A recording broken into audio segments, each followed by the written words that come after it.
ofisi yeStarlink yakare yechigananda ichi andi mazinzwisa ka iri kuNewlands uko andi manzwa yeStarlink yechigananda chikuru yachivhayo yabombwa izvo yabombwa iri kunganduma moto andi manzwa yabombwa usiku andi manzwa zviri kunzi pane mabhomba aputitswa kumahofisi aWicknell Chivhayo eStarlink zvichitevera meseji yaComrade Geza yekuti vave kudhila nezvigananda zvose one by one.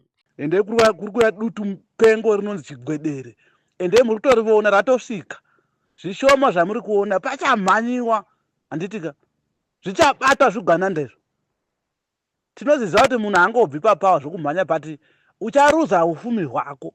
Rega ndivavudze varakashama vacharuza ndonguva yekutotendeuka kuti ndokumbiwa regerero zvakaitika munangagwa wosaina vanopinda vopindawo papawa nyika yedu yodigwa shuga nyika yendirira mberi togara tine nyararo munyika yedu manje kana munhu achida kuisa hake zvitanda zvake muzheve regai asangane nazvo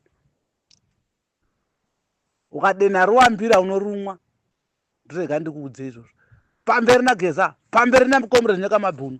Mhuri yeZimbabwe kusangana zvakare panonzi pano patinokupakurirai dzese dziri kupisa pasocial media nemunyika yedu yeZimbabwe. Kana iri first time yenyu kuvawo pano ndapota bayai apo pakanzi subscribe kana kuti follow mobva malaika nekusheyawo vhidhiyo rino.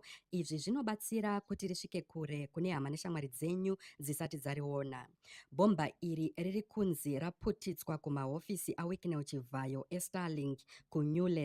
Izvo zvazadzisa mashoko avaGeza avakataura marimwe zuro ekudhila nezvigananda zvose apo vakatsidza kuti vachagadzirisa zvigananda mumwe nemumwe one by one. Chiitiko ichi chasimudza mibvunzo yakawanda kuti was this a targeted attack, izanu nezvigananda here zviri kuda kunzwirwa tsitsi, or is it a part of a broader effort to create chaos before these demonstrations?